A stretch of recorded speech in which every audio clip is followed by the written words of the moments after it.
चाहता हूँ महाराज जी कि आज वर्ल्ड बहुत ग्लोबल हो गया है और हमारी समाज ज़्यादातर ट्रेडर कम्युनिटी की है, दुकानों में बैठती है। तो मैं आपसे चाहूँगा कि प्रेरित करें लोगों को कि स्वास्थ्य के प्रति ज़्यादा वो करें, मजबूत बने, शरीर से मजबूत बने, और साथ ही एक एक्स्ट्रा एक्टिविटी में ज़रूर शामिल हों जीवन भर, ताकि हम जो वर्ल्ड के साथ, दुनिया के साथ हम कोप अप कर सकें आगे, हमारे यंग बच्चे। क्योंकि जो लोग दुकानों में रहते हैं वो काफ़ी सेल्फ सेंटर्ड हो जाते हैं वहाँ पे। तो मेरा निवेदन है महाराज जी, आप उसके लिए सभी को प्रेरित करें। धन्यवाद। आपने बहुत अच्छा सवाल किया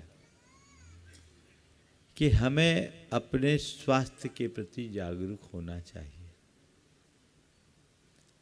स्वास्थ्य के प्रति न केवल दुकानदारों को अपितु सभी सेक्ट के लोगों को, सभी क्षेत्र के लोगों को जागरूक रहना चाहिए। हमारे यहाँ नीति में कहा गया है, धर्म अर्थ काम मोक्षाना आरोग्यम मूलमुत्तम। धर्म अर्थ काम और मोक्ष, इन सब का मूल क्या है? आरोग्य।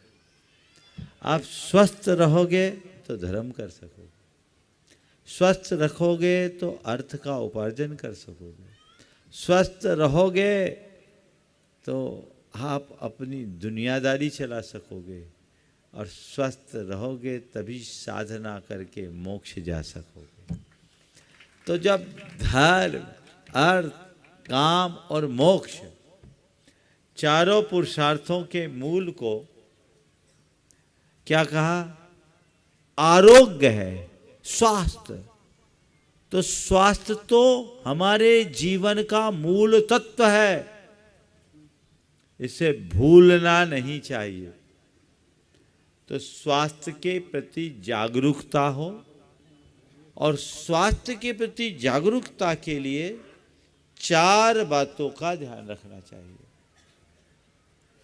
सबसे पहले नियमित दिनचर्या।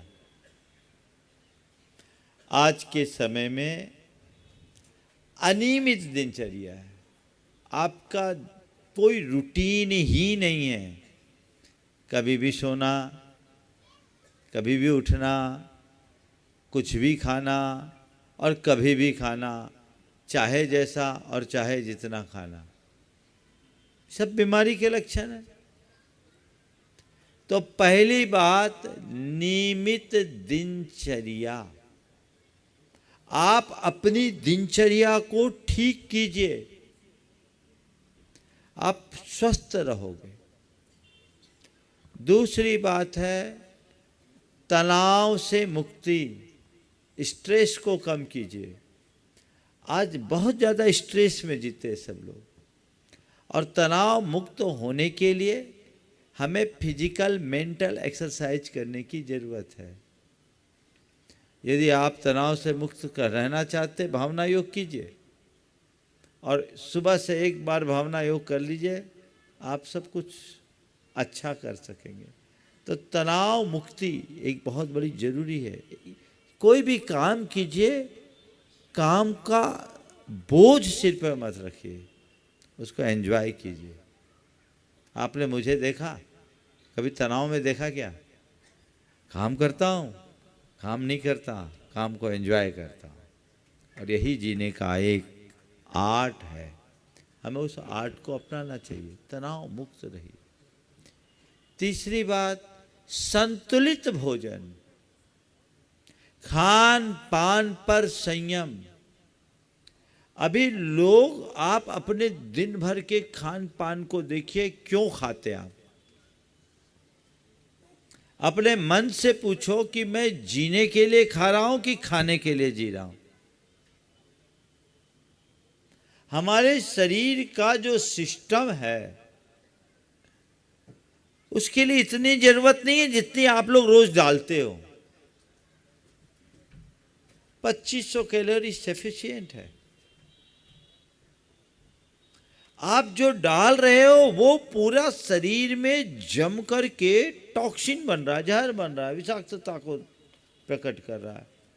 वो हमारी बीमारियों का मूल है, जड़ है। उससे बचिए। अशोक जी पाटनी के बाबा जी थे, रतनलाल जी पाटनी, आर के मारवाड़।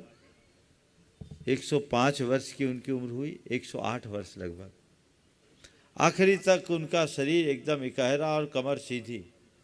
मैंने उनसे एक दिन पूछा, मारवाड़ी बोलते थे कि था के स्वास्थ्य को काई राज है, तो उनने कहा कम खानो, गम खानो और नम जानो।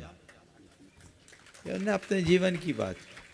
कम खाओ, गम खाओ यानी दुखों को सहो, कष्टों को सहो, और नम जाओ, अड़ो मत, विनम्रता को आत्मसात करो। तो ये एक बड़ी बात है। संतुलित भोजन, सीमित भोजन, शुद्ध भोजन, शाकाहारी भोजन। आज आपका आहार असंतुलित है। अभी मैं आपको एक बात कहूं, इंदौर के सांसद शंकर जी ललवानी बहुत जुड़े हुए, और उन्होंने एक अच्छा उपक्रम चालू किया, हेल्थ ऑफ इंदौर, भावना योग के साथ जोड़ करके भी उस कार्यक्रम को उन्होंने बहुत आगे बढ़ाया, और उसका बहुत जल्दी एक रिसर्च की रिपोर्ट भी सामने आने वाली। उन्होंने जब जांच कराया तो ये पाया गया कि जांच में विभिन्न समुदायों की तुलना में जैनियों में बीमारियां के लक्षण ज़्यादा हैं। अब जैनी जब शाकाहारी भोजन करते तो ये लक्षण ज़्यादा क्यों? और समाज में भी था। जैनियों में तुलनात्मक रूप से उनने कहा कि चिंता का विषय है महाराज जी, क्यों ऐसा? मुझसे पूछा, मैंने कहा इसका दो ही कारण है।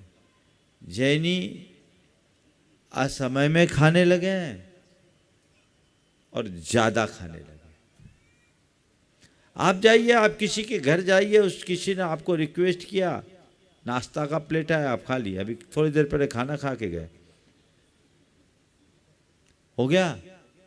अभी चाय पी के गए, फिर किसी ने चाय पिला दिया, चाय ले लिए, एक कप लिया, एक, अरे माल उसका है, पेट तो तुम्हारा है।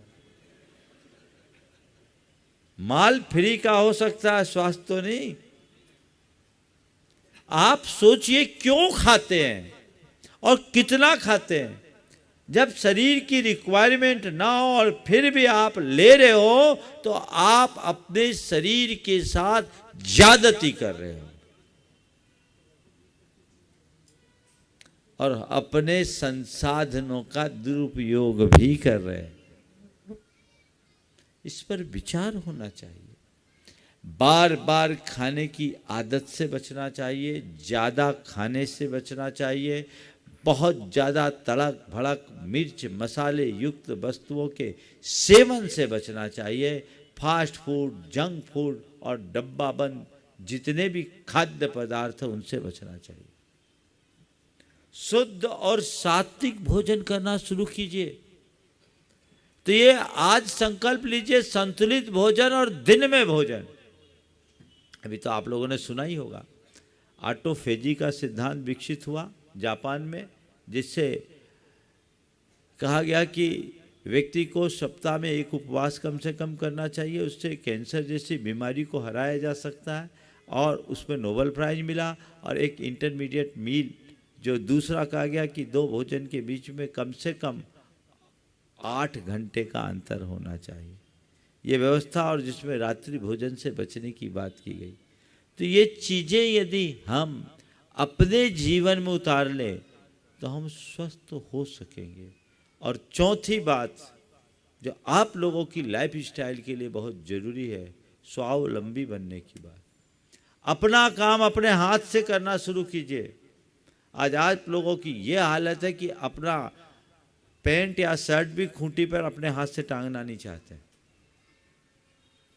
और पुराने लोगों को देखिएगा, आज 80, 85, 90 साल की उम्र के लोग भी यहाँ होंगे जो आज भी अपना काम अपने हाथ से करते हैं और उनका स्वास्थ्य आपसे बेटर है। तो मैं आदित्य भाई के माध्यम से संदेश आप सबको देना चाहता हूँ कि अपने स्वास्थ्य के प्रति जागरूक बनिए। अगर आपका शरीर स्वस्थ नहीं है तो शरीर बोझ बन जाएगा। उनसे पूछिए जो किन्हीं कारणों से बीमार है, वो बीमार तो होते ही लाचार भी हो जाते हैं।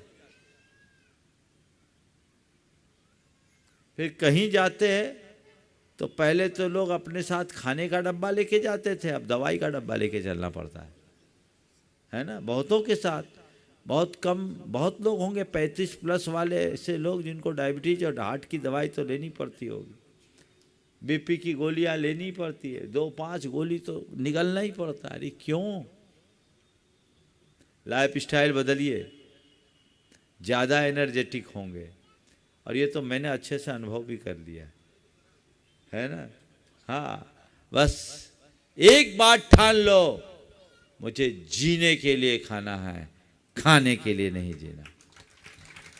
घनश्याम दास बिरला ने अपने पुत्र बसंत बिरला जी को जो पत्र लिखा था, जो पूरे देश में बहुत वायरल हुआ, मैंने तो उसका ओरिजिनल पत्र भी देखा था, 2005 में ही मुझे मिला था।